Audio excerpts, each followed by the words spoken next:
कि भारत की न्याय पद्धति का नाश हो जाएगा तो भारतीय समाज टूट जाएगा, ऐसे ही मैकॉले एक बात और कहता था। मैकॉले की लिखी हुई एक चिट्ठी है मेरे पास, उसकी फोटोकॉपी। लंदन में एक लाइब्रेरी है, उसका नाम है इंडिया ऑफिस लाइब्रेरी, वहां से मैंने निकलवाई है। इंडिया ऑफिस लाइब्रेरी में से ऐसे कुछ 50,000 से ज्यादा डॉक्यूमेंट्स मैं निकाल के लाया और वहां के कई लोगों की मदद से हमने वो निकलवाए हैं। तो उनमें एक चिट्ठी है मैकॉले की, वो उसके अपने पिताजी को उसने लिखी है। जब वो यहां ऑफिसर बन के आया है तो मैकॉले क्या लिख रहा है कि भारतीय समाज को अगर बर्बाद करना है तो भारतीय न्याय पद्धति बर्बाद करो। तो वो करने के लिए उसने आईपीसी बना दिया, सीआरपीसी बना दिया, सीपीसी बना दिया और बर्बाद हुई। दूसरी बात वो कहता था कि भारतीय समाज को बर्बाद करना है तो भारतीय शिक्षण पद्धति का नाश करो। तो मैकॉले कहा करता था कि जो भारतीय शिक्षण पद्धति है, वो खुद मानता था इस बात को, यह दुनिया की सबसे ज्यादा विकसित और सबसे अच्छी पद्धति।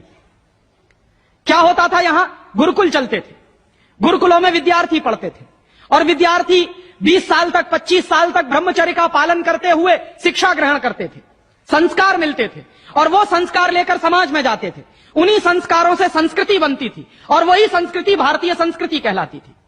ऋषि थे, मुनि थे, बड़े बड़े ज्ञानी थे, महात्मा थे, वो गुरुकुलों को चलाया करते थे और सारे के सारे गुरुकुल जो चला करते थे उनमें वेदों का अध्ययन, पुराणों का अध्ययन, उपनिषदों का अध्ययन, जो भारतीय ज्ञान है, जो भारतीय मनीषा है, उन्हीं सबका अध्ययन संस्कृत के माध्यम से कराया जाता था। मैकॉले ने क्या किया कि गुरुकुलों का नाश अगर करना है तो उसने एक कानून बनाया। क्या कानून बनाया? संस्कृत में जितने विद्यालय इस देश में चलते थे हिंदुस्तान में अंग्रेजों के जमाने में, उन सबको उसने इल्लीगल घोषित किया, गैर कानूनी। और उसने प्रतिबंध लगा दिया कि संस्कृत भाषा के माध्यम से कोई भी गुरुकुल चलेगा उसको अंग्रेजी सरकार मान्यता नहीं देगी। तो मान्यता किसको देगी? अंग्रेजी के माध्यम से जो कॉन्वेंट स्कूल चलेंगे उनको अंग्रेजी सरकार मान्यता देगी। और उसके लिए बाकायदा उसने कानून बनाया। उस कानून का नाम है इंडियन एजुकेशन एक्ट। और यह इंडियन एजुकेशन एक्ट लागू हुआ 1858 में, आज से लगभग 140 साल पहले। तो 140 साल पहले जो कानून लागू हुआ था अंग्रेजों के जमाने में, वही कानून आज भी चल रहा है। उस कानून के आधार पर मैकॉले ने क्या किया? संस्कृत के माध्यम से चलने वाले गुरुकुलों को बर्बाद कर दिया, कानून बना के उनको बंद करा दिया। जो उनमें अध्यापक होते थे, गुरु होते थे, उनको मार पीट कर अंग्रेजी सरकार जेल में बंद करती थी। जो विद्यार्थी अध्ययन के लिए जाते थे उनको रोक दिया जाता था, उनका अध्ययन ना होने पाए उसके लिए समस्याएं खड़ी की जाती थी। और दूसरी तरफ कॉन्वेंट स्कूल चालू कर दिए और उसमें अंग्रेजी के माध्यम से शिक्षण देना शुरू किया।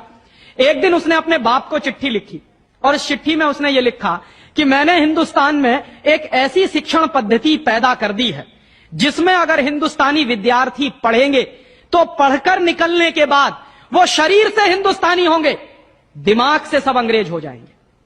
वो देख रहे हैं, अभी देख रहे हैं। तो शरीर से हिंदुस्तानी और दिमाग से अंग्रेज।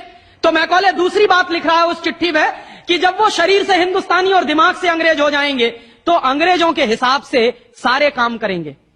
और वो विद्यार्थी जब कॉन्वेंट स्कूल में से निकलेंगे तो सबसे ज्यादा गालियां भारतीय संस्कृति को देंगे, सबसे ज्यादा गालियां अपने मां बाप को देंगे। कैसे? मॉम और डैड कह के।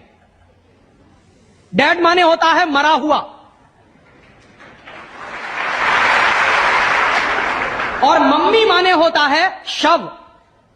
इजिप्ट में आप जाइए, मिस्र एक देश है, वहां पे ममीज कहा जाता है किसको?